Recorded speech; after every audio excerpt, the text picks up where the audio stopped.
आज वही लक्ष्मी क्या बन के पूजेंगी? आज वही लक्ष्मी माता पार्वती बन करके पूजेंगी, जगत जननी कहलाएंगी।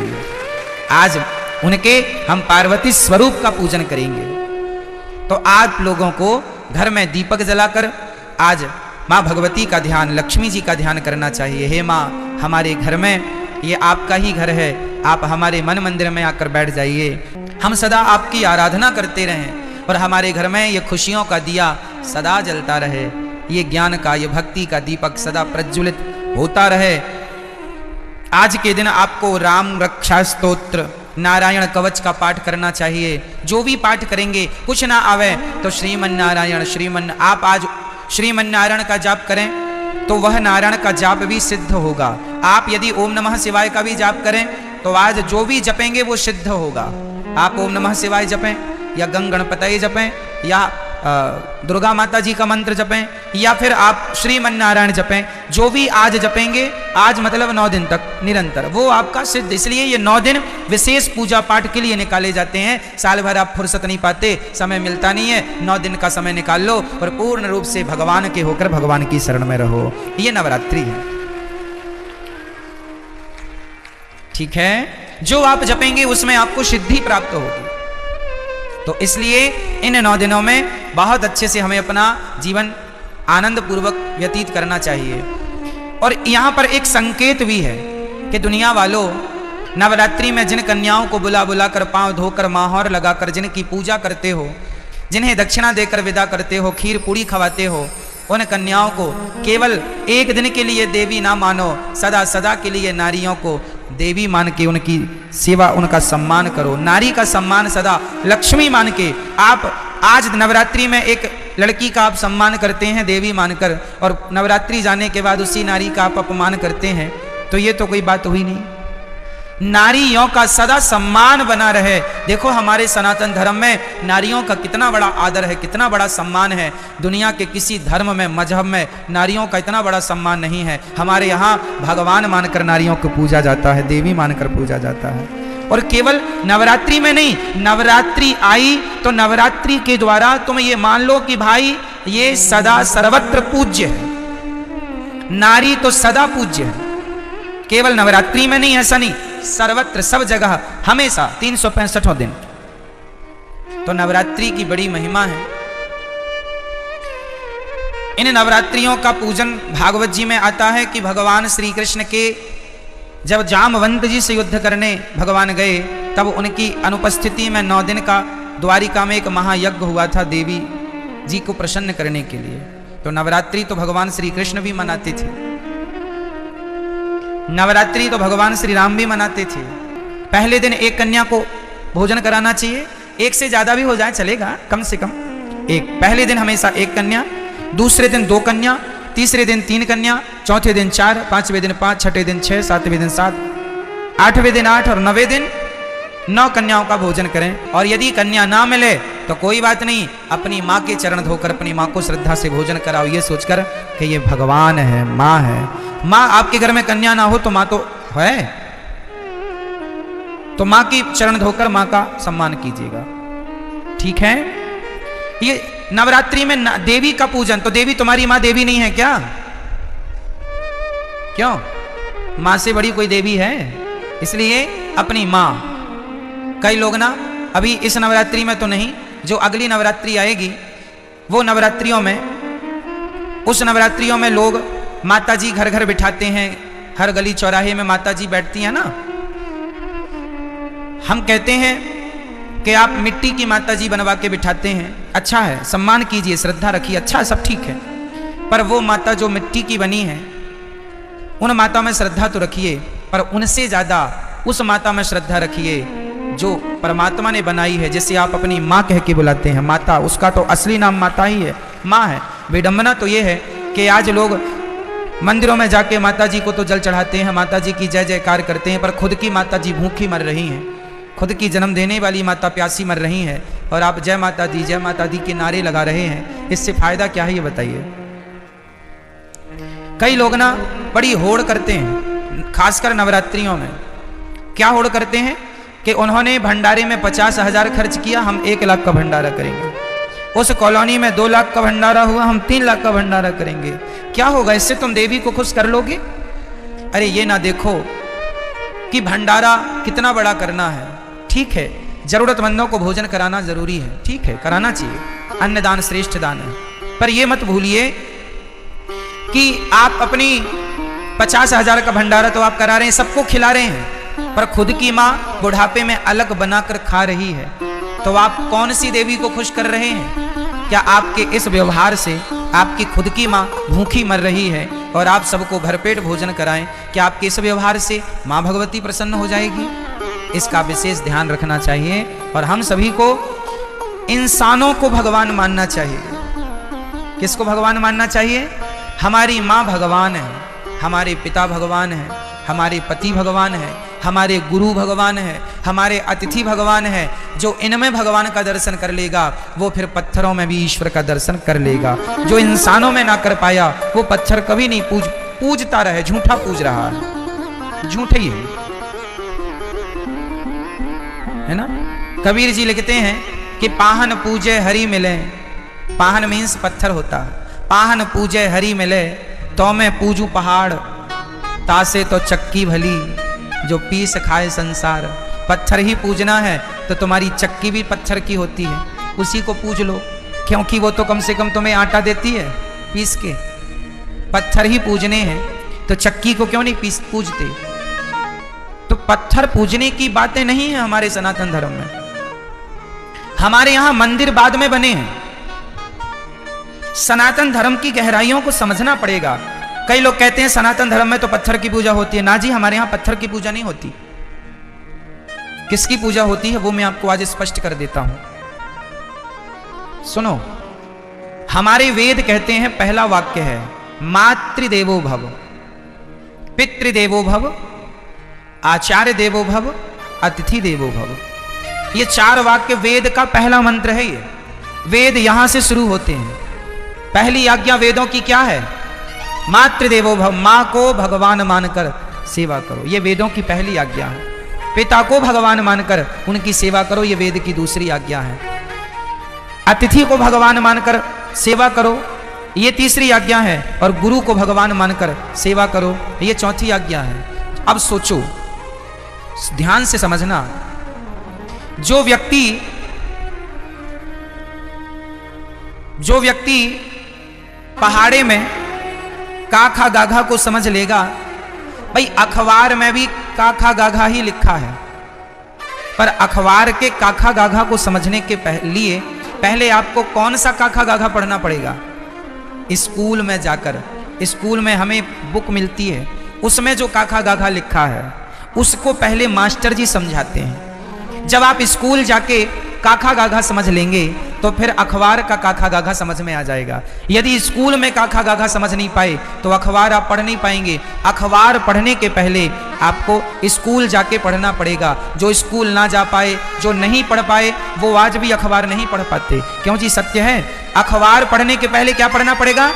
स्कूल में जाके आपको अपनी शिक्षा पूरी करनी पड़ेगी, तब कहीं जाकर हिंदी का बोध होगा, तब हिंदी का अखबार पढ़ पाएंगे। इंग्लिश का बोध होगा, इंग्लिश का अखबार पढ़ पाएंगे। उर्दू का बोध होगा, उर्दू का अखबार पढ़ पाएंगे। अखबार पढ़ने के पहले कुल मिला के आपको पहले स्कूल जाना पड़ेगा। क्या ये बात सत्य है? बोलो हाँ या ना। उसी तरह जैसे स्कूल में काखा गाघा समझ लिया एक बार, उसके बाद दुनिया में कहीं काखा गाघा लिखा हो हम तुरंत समझ लेंगे। और स्कूल में नहीं समझा तुमने काखा गाघा तो फिर जमाने में लिखा तो है, तुम समझ नहीं पाओगे कि लिखा क्या है। आप देखो यहां बहुत कुछ लिखा है, कौन समझ पाएगा? जिन्हें अक्षरों का ज्ञान है। ज्ञान ही नहीं है, 52 अक्षर का कोई ज्ञान नहीं है, नॉलेज नहीं है, तो लिखा तो बहुत कुछ है, कहां कोई पढ़ पा रहा है।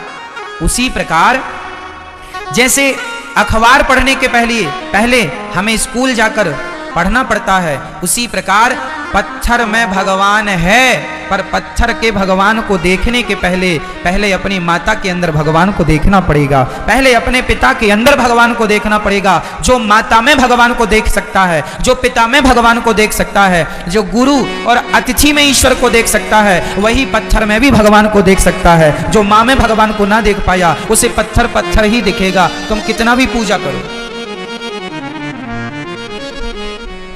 पत्थर है। कहते हैं, कहावत सुना होगी आपने, अनपढ़ के लिए काला अक्षर भैंस बराबर। अनपढ़ के लिए कहावत है काला अक्षर। सुनी कहावत ये वाली कि नहीं? क्या अर्थ है इस कहावत का? अनपढ़ है, उसे तो काला काला दिख रहा है। भाई पुस्तक लिया तो अखबार लिया है, बस अब काला काला, क्या काला काला पूत दिया। अरे पगले, उसमें बहुत कुछ लिखा, लेकिन क्या करे, अनपढ़ है, काला अक्षर भैंस बराबर। उसे काला नजर आता है, उसे काले में अक्षर नजर नहीं आ रहे क्योंकि पढ़ा नहीं है। उसी प्रकार जिसने अपनी माता में भगवान को ना देखा, उसे तो काला पत्थर ही नजर आएगा।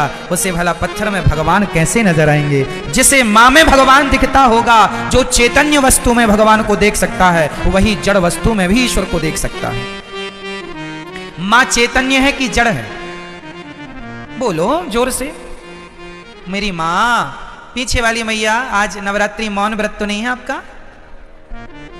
डे बोले हम चुप्पा ही टाप रहेंगे महाराज।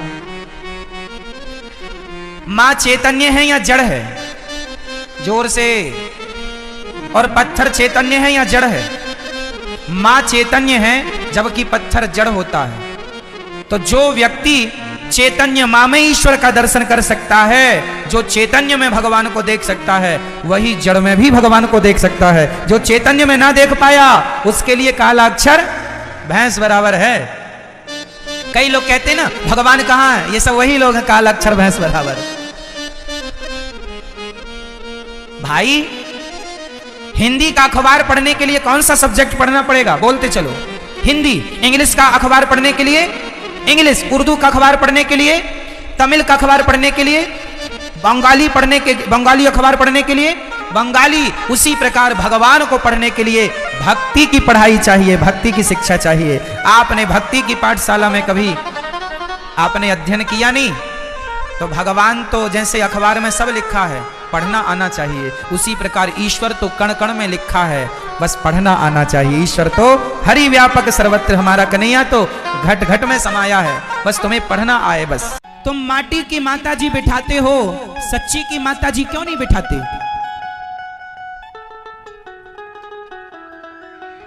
माटी की माता जी को माता जी कहते हो और सच्ची की माता जी को घर से निकाल देते हो, अपमानित कर देते हो। तो दुर्गा प्रसन्न हो जाएंगी ऐसे में? अरे तुम्हारी मां ही तो दुर्गा है, वही है 9 देवियों के रूप में।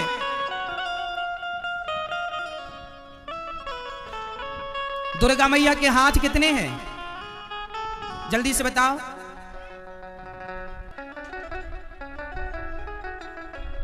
कितने हाथ? 8। कितने हाथ हैं? 8। बताओ 8 क्यों है? 10 क्यों नहीं है? 8 हाथ क्यों है दुर्गा मैया के? बोलो। क्योंकि स्त्री के स्वरूप कितने होते हैं? स्त्री के कितने स्वरूप होते हैं? कितने? 4।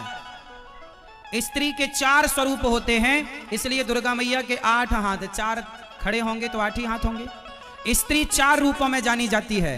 पहला मां के रूप में, दूसरा पत्नी के रूप में, तीसरा बहन के रूप में और चौथी बेटी के रूप में। 5वां कोई रूप हो तो बताओ। फिर वो दादी और नानी अलग विषय हो गया। बाकी स्त्री के 4 स्वरूप हैं, मां का रूप, पत्नी का रूप, बेटी और बहन। 4 हो गए। तो दुर्गा मैया के 8 हाथ इसलिए हैं कि दुर्गा मैया कहती हैं कि एक स्त्री अपने आप में वो अष्टभुजाधारी है, क्योंकि एक स्त्री ही 4 नामों से, 4 रूपों से जानी जाती है। यहां जितनी स्त्रियां बैठी हैं, प्रत्येक स्त्री के 4 रूप हैं।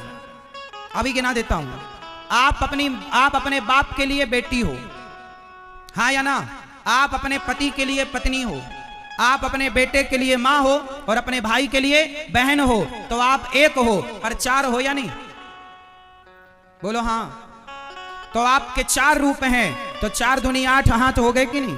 तो हर स्त्री अष्टभुजाधारी होती है, मतलब एक समय में 4 अभिनय पूरा करती है स्त्री, 4 लोगों को प्रसन्न करती है स्त्री। वो 4 वो स्त्री 8 हाथ, मतलब ये हुआ कि एक समय पर वो 4 लोगों की सुनती है। ससुर बुलाए तो ससुर की तरफ चश्मा, कहाँ बहू चश्मा, चाय पति चाय मंगा रहा, ससुर चश्मा मंगा रहा, सास गर्म पानी मंगा रही है, बेटा टिफिन मंगा रहा है। तो एक समय पर एक साथ वो चारों को संतुष्ट करती है और अपनी सेवा से सबको प्रसन्न करती है। 8 हाथ वाली आपकी स्त्री है, आपकी माँ है, आपकी बहन और आपकी बेटी है, और यही असली दुर्गा है। तुम माटी की जो बनाते हो वो कितनी असली कितनी क्या मैं नहीं जानता, पर मैं तो ये मानता हूं कि जो आपकी माँ है, आपकी पत्नी है, वही दुर्गा है। उस नारी का सम्मान इतना करो कि दुर्गा माँ प्रसन्न हो जाए आपसे, उसकी इज्जत करो, उसका सम्मान करो, उसको प्रसन्न रखो। घर में मैया प्यासी तड़प रही है और बेटा जय माता दी रटे जा रहा है। मां भूखी मर रही है और बहू, सास भूखी मर रही है और बहू वैष्णव देवी की यात्रा में गई है। हाँ या ना? इसलिए बड़े बड़े ज्ञानी। तो हमने वीडियो बंद कर दी है, पहले तो जाके सब्सक्राइब कर दो। आप लोग जैसे ही सब्सक्राइब करोगे आप लोग को आवाज़ सुनाई देगी, क्योंकि अभी आवाज़ नहीं आ रही होगी, आवाज़ नहीं सुनाई देती होगी। तो आप लोग जैसे ही सब्सक्राइब कर दोगे ना, आवाज़ अपने आप सुनाई देने लगेगा। अगर विश्वास नहीं हो रहा तो सब्सक्राइब करो, देखो आवाज़ प्रॉपर आ जाएगा। अगर आपके फ़ोन में भी अभी आवाज़ नहीं आ रही तो सब्सक्राइब करो, सब्सक्राइब जैसे करोगे वैसी आवाज़ आएगी। सब्सक्राइब। इसी जगह में 272 माताएं रखी जाती हैं, 272 माएं, और आप अपनी जो माताएं रखते हो वो केवल 9 दिन के लिए। हमारे यहाँ तो गौरी गोपाल आश्रम में जो माता आ गई, बेटे ने निकाल दिया घर से, तो आजीवन अब उनकी अंतिम सांस तक उन्हें वहीं रखा जाएगा। बताइए किनकी सेवा बड़ी है? आपकी सेवा बड़ी है या गौरी गोपाल आश्रम में जो माताएं हैं वो सेवा बड़ी है? बताओ। आपकी मां सिर्फ 9 दिन के लिए आती है, आपके अंदर श्रद्धा 9 दिन के लिए उफान मारती है। श्रद्धा 9 दिन के लिए ना हो साहब, श्रद्धा ऐसी रखो कि सदा उसका निर्वहन हो सके। और मां की सेवा करना है तो करो, दुर्गा जी बिठाओ, मना ही नहीं है। लेकिन गौरी गोपाल आश्रम में जो माएँ हैं वो आपकी, हमारी, हम सबकी माएँ हैं। उनकी सेवा करने की जिम्मेदारी हम सबकी है। उनके अपनों ने सताया, उनके अपनों ने भले छोड़ दिया हो, पर आपकी हमारी इंसानियत तो अभी जिंदा है। उनके बच्चों की इंसानियत मर गई तो मर गई, हमारी और आपकी इंसानियत तो जिंदा है। तो हम अपनी इंसानियत का परिचय दें। जिनको अपनों ने सताया, ठुकराया, बेटी पोता पोती का विवाह हो जाता है और बेटा अपनी दादी को, दादी गौरी गोपाल आश्रम में वृद्धाश्रम में है, फोन तक नहीं लगाता बेटा कि माँ तुम्हारी पोती का, तुम्हारे पोते का विवाह। अच्छा बताओ, पोते के विवाह में दादी खुश होती है कि नहीं होती है? ना, बुढ़ापे में भी नाच लेती है। क्या उस दादी का मन नाचने का, झूमने का ना करता होगा?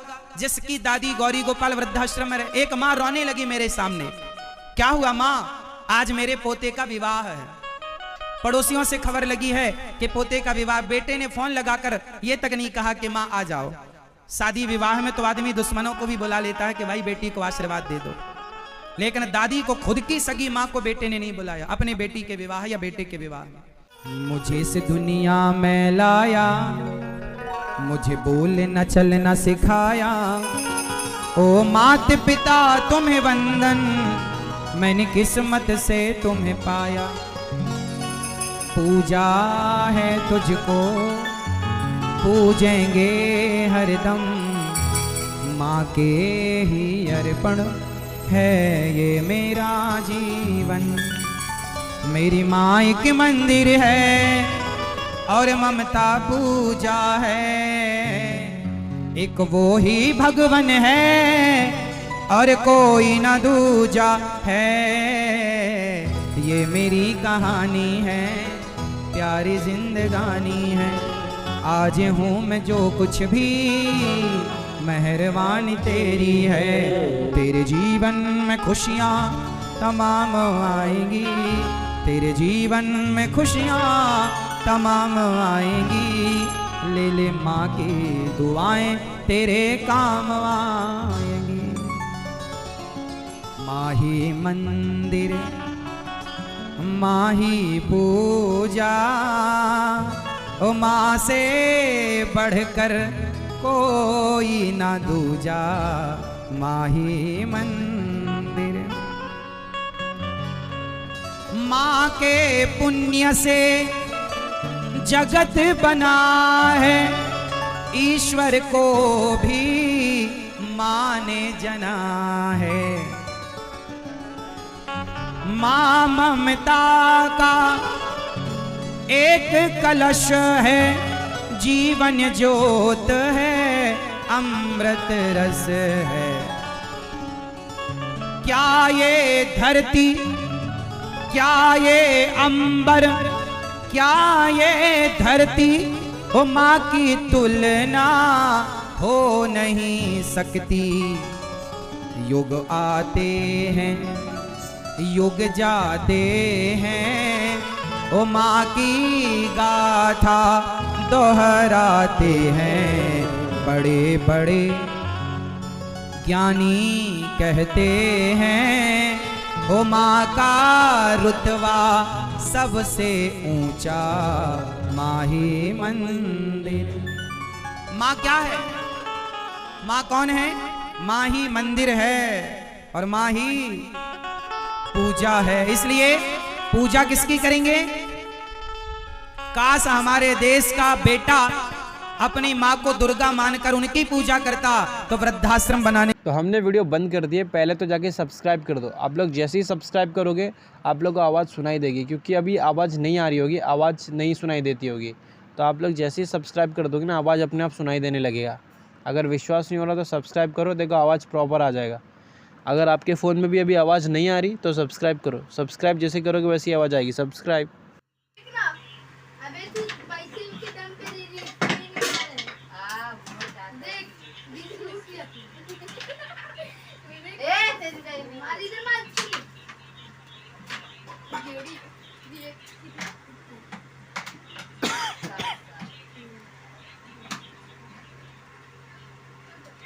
ये इधर डाल